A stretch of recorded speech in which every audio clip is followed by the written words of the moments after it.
President Trump says the US will take very strong action against Iran if it goes ahead with threats to execute some demonstrators who've been arrested for taking part in anti-government protests. The family of one man, 26-year-old Erfan Soltani, said they've been told he may be executed today. One human rights group estimates that more than 2,000 people have been killed so far during the violent crackdown by Iran's security forces. President Trump has urged Iranians to keep demonstrating. In response, Iran's ambassador to the UN has accused him of inciting violence. President Trump has been speaking to our partners in the US, CBS News, in an exclusive interview. He was asked about his comments on Iran. If they hang him, you're going to see some things that I don't know what where you come from and what your thought process is, but you'll perhaps be very happy. What do you mean by that? We will take very strong action. If they do such a thing, we will take very strong action. And this strong action you're talking about, what's the end game? The end game is to win. I like winning. How do you define that in Iran? Well, let's define it in Venezuela. Let's define it with al-Baghdadi. He was wiped out. Let's define it with Soleimani. And let's define it in Iran, where he wiped out their Iran nuclear threat in a period of about 15 minutes once the B-2s got there. And that was a complete obliteration, as it turns out, which is what I said initially. Then some questioned it, and they said, Trump was right. So we've been right about everything. We don't want to see what's happening in Iran happen. And, if they want to have protests, that's one thing. When they start killing thousands of people, and now you're telling me about hanging, we'll see how that works out for them. It's not going to work out good. Well, let's now speak to our chief international correspondent, Lise Doucette, who joins us here in London. Lise, what can you tell us about the situation in Iran today? Well, Catherine, as we've been reporting ever since Thursday, when the government imposed a near total blackout, it's very difficult to get a full picture of what is happening on the streets in Iran now that these protests are in their third week. But grisly images are emerging, messages are emerging through the technical creativity and the courage of Iranians, and even the partial picture which is emerging is absolutely chilling. Doctors telling us that hospitals are overwhelmed, those ghastly videos of open-air morgues where people desperately searching and on a whole pavement strewn with black body bags. And even state TV has shown those images, saying that the dead are dead because of attacks by protesters. They continue to blame their foreign enemies, in other words, Israel and the United States. But human rights groups are collecting the evidence. Individual anecdotes all of them add up to what is undeniably the worst deadly crackdown taken by the Iranian authorities in response to a wave of unrest. And those concerning reports of people who've been sentenced to death, President Trump has warned the Iranian authorities not to carry out any executions. How likely is it that they will listen to President Trump?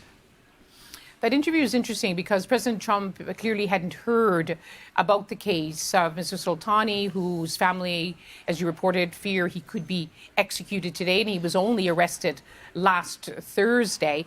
But he quickly said, well, we'll take strong action if they do something. Now, after that interview, President Trump headed back to Washington. We understand he went into the White House, where he was presented with, he said, better intelligence. How many people have been killed?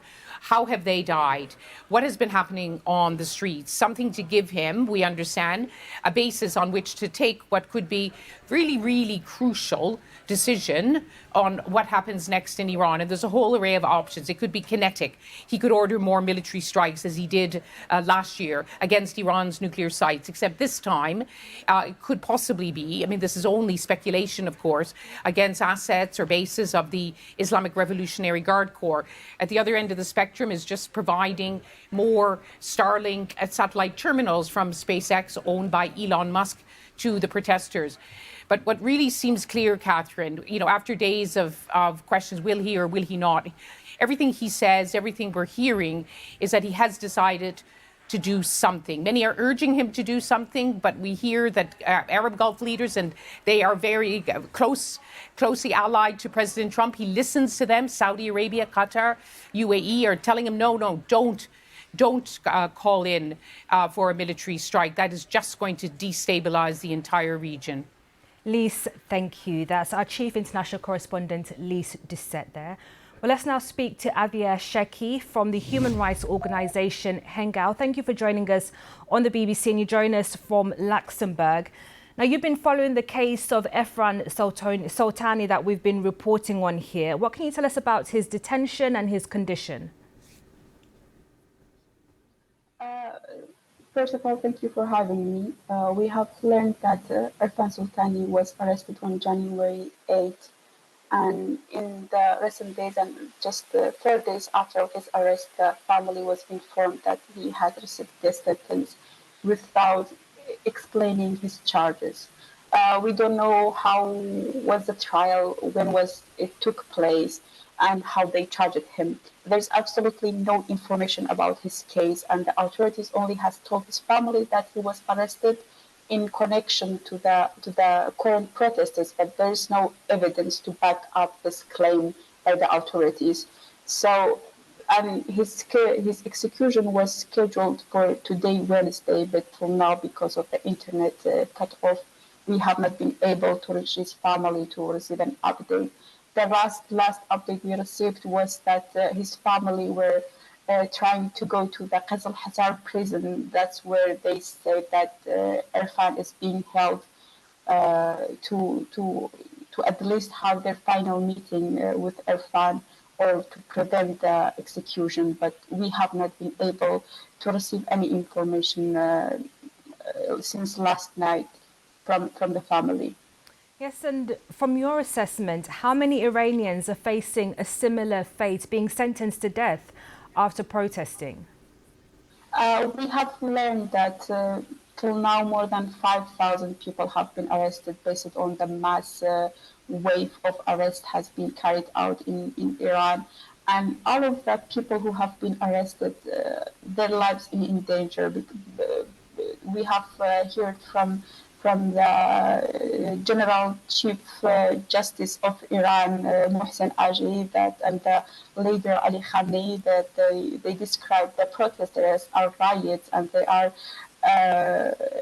threatening to charge them with a heavy charge as muharaba, which translates to waging war against God. And in previous situation like that, we have seen people who have received this charge, they were facing death sentence or the heavy prison sentences.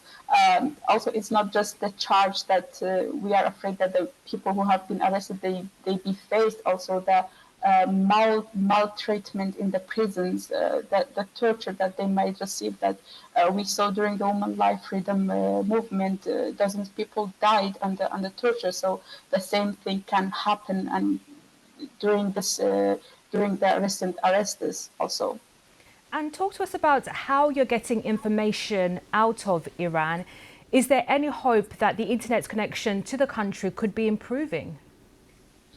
Right now it has been really difficult for us to get any information. We have learned that 2,500 people have been killed, but we were not able to verify all the cases and all the people who have been killed with their names and their personal information. So getting in touch with Iran is really difficult, especially since January 12th. The government has launched operations to collect the satellite that people use to watch TVs and international channels. They are seizing this satellite in several cities in Iran, even in small towns like in Kurdistan, Sardesht and Pirasha, which are really small towns. We have seen the same thing happens in Tehran, Karaj, and other big cities. So we really hope that we will be able to get more information from inside of Iran, but with the current situation, it has been really, really difficult. Avia Sheki from the human rights organisation Hengao, thank you for joining us on BBC News.